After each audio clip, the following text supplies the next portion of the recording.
Pues con nosotros tenemos al otro lado del teléfono a Cinto Busquet. Él es sacerdote del Centro Internacional del Movimiento de los Focolares en Roma. Esta semana se encuentra en nuestras tierras murcianas gracias a la Asociación de la Comunidad Local Focolar de Aljucer, Francisco Sánchez Avellán. Han sido ellos quienes han organizado esta visita, estamos nosotros encantados. Y bueno, por lo visto tiene más de 17 años de experiencia en Japón, es especialista en religiones orientales y ecumenismo. Ayer dio una conferencia en el Instituto Teológico San Fulgencio y hoy tenemos el honor de contar con él en nuestro programa. Pues muy buenas tardes, Cinto. Buenas tardes, Cristina. Es una alegría y un gran honor poder estar hoy con vosotros. Igualmente, estamos nosotros muy contentos también. ¿Qué tal la conferencia de ayer? Pues muy bien, fue un momento creo importante creo que había unas 150 personas que atendieron, y siendo el tema principal el del diálogo interreligioso, era pensar y vivir la fe en un mundo secularizado, cristianismo y diálogo interreligioso. Y es un tema candente porque también en nuestra sociedad, también en España actualmente, pues la cuestión de cómo ponerse delante del que es diverso de nosotros, cómo tenemos que afrontar como cristianos, como miembros de la Iglesia Católica, a los fieles de otras religiones, a los que no tienen ninguna. Era un tema que interesaba y por eso creo que fue un momento muy vivido, muy interesante y luminoso para los que participaron. Don Cinto, muy buenas tardes. Sí. Soy Antonio Castaño. Antonio, buenas tardes. Buenas tardes. Un placer, saludarle. Igualmente también para mí. Siendo usted sacerdote del Centro Internacional de Movimiento de los Focolares en Roma. Exactamente. Efectivamente. Sí. ¿Por qué no les pido un poquito en qué consiste la espiritualidad de este movimiento?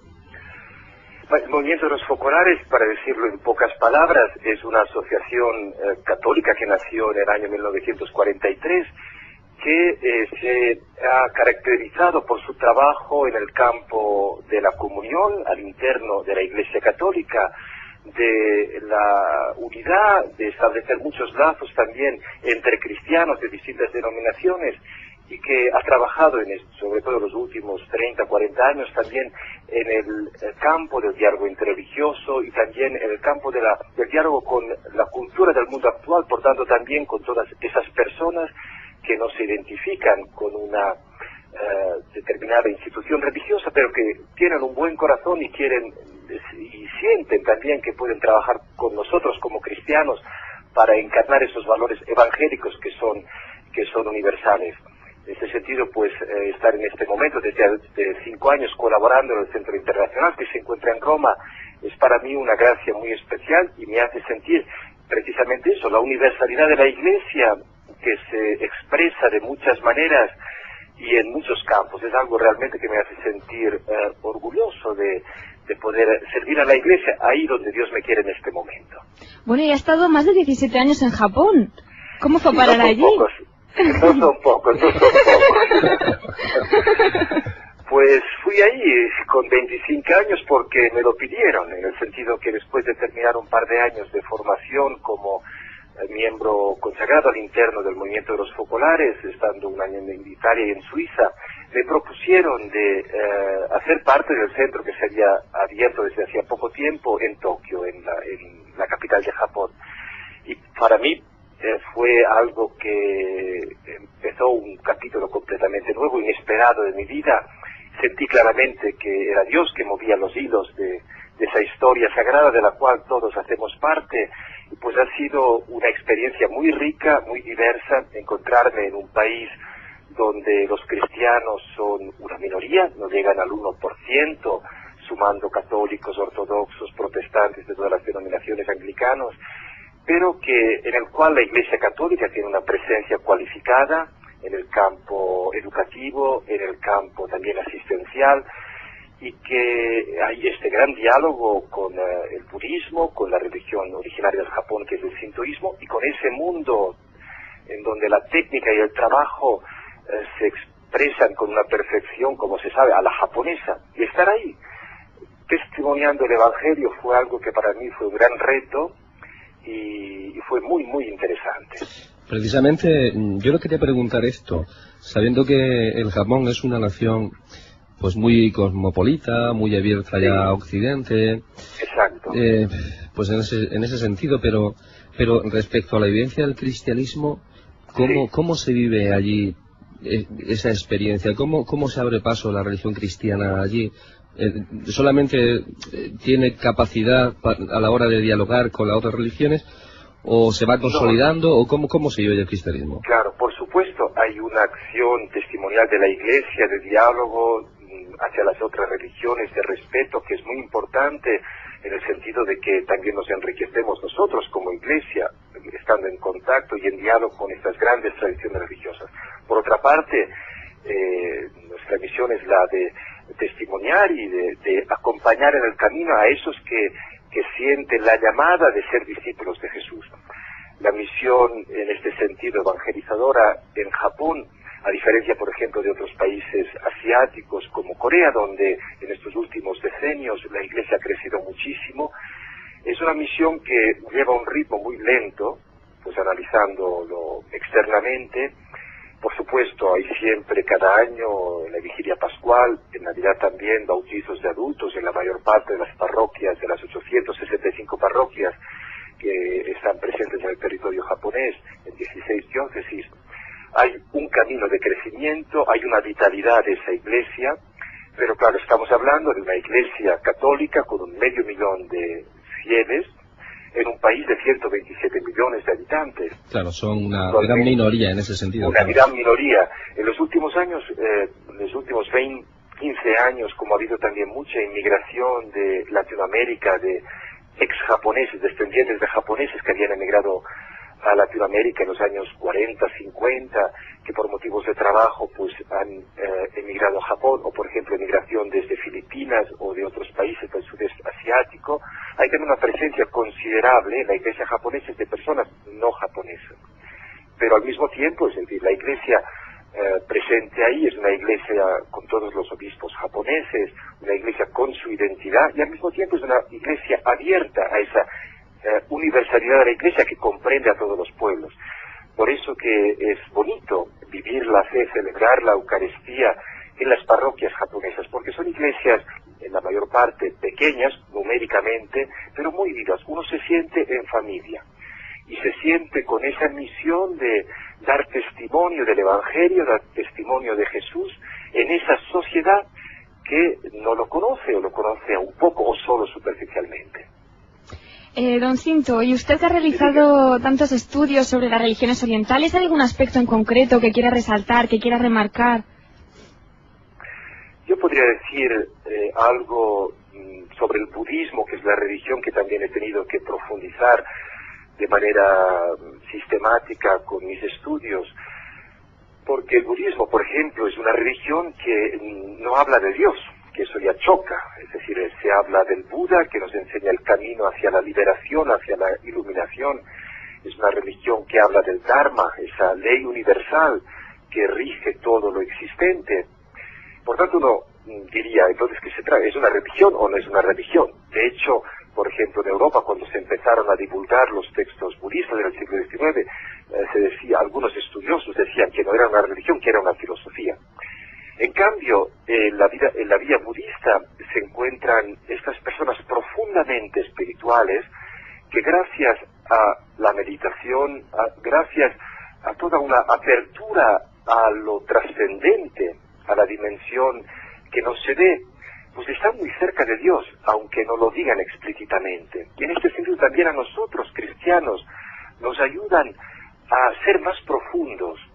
A veces también en nuestra tradición occidental rezamos con muchas palabras, hacemos muchos ritos, muchos actos, pero a veces nuestra cabeza, nuestro pensamiento está en otra parte. Sí, tenemos verdad. Sí. Y en ese sentido, la tradición oriental en general y en particular la tradición budista nos ayuda a ponernos más a la escucha, a valorizar el silencio, a darnos cuenta de que si no entramos en esa interioridad nuestra, que es realmente nuestra, donde podemos encontrar y escuchar la voz de Dios, entonces por más palabras que digamos, si nuestra mente, nuestro corazón no está completamente abierto, entonces pues difícilmente Dios se podrá hacer brecha en nuestro corazón y en nuestra inteligencia. En este sentido, creo que podemos aprender siempre y todos de todos los hombres de buena voluntad. Y por supuesto, pues también de los hombres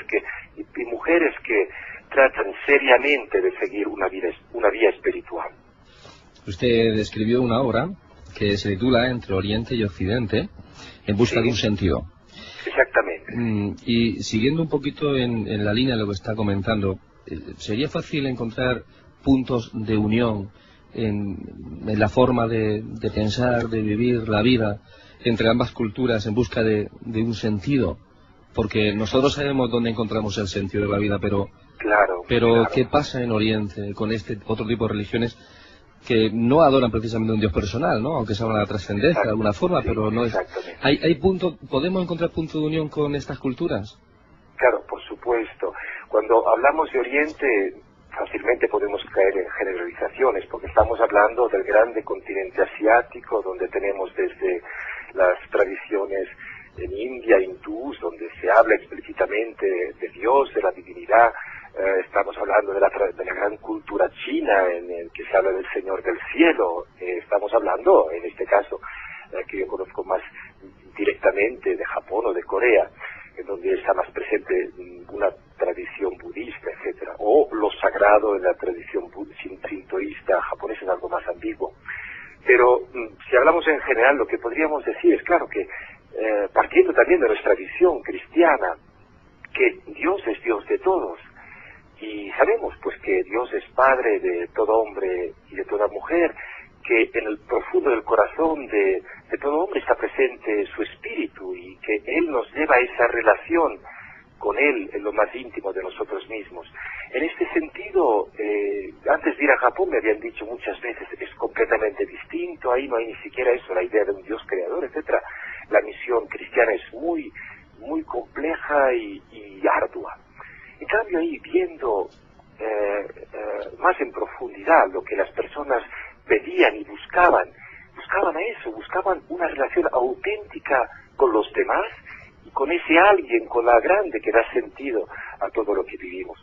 En ese sentido, en el libro que he escrito, Entre Oriente y Occidente, publicado por la editorial Ciudad Nueva, he tratado con un lenguaje muy sencillo, y pensando sobre todo pues a las personas de aquí, de Occidente, hablando de mi experiencia, en contacto también con estas grandes tradiciones religiosas, de dar mi testimonio como cristiano, es decir, la respuesta para todo ser humano es realmente Jesús, y profesar a Jesús como Salvador universal, y experimentar la Iglesia como ese lugar en el cual realmente Dios está obrando de manera potente y de manera actual. Eso no quiere decir despreciar o menospreciar a los demás, a las demás religiones, sino que quiere decir encontrar en todo lo que hay de bueno el Espíritu Santo, el Espíritu de Jesús, el Espíritu de Dios que está en acción.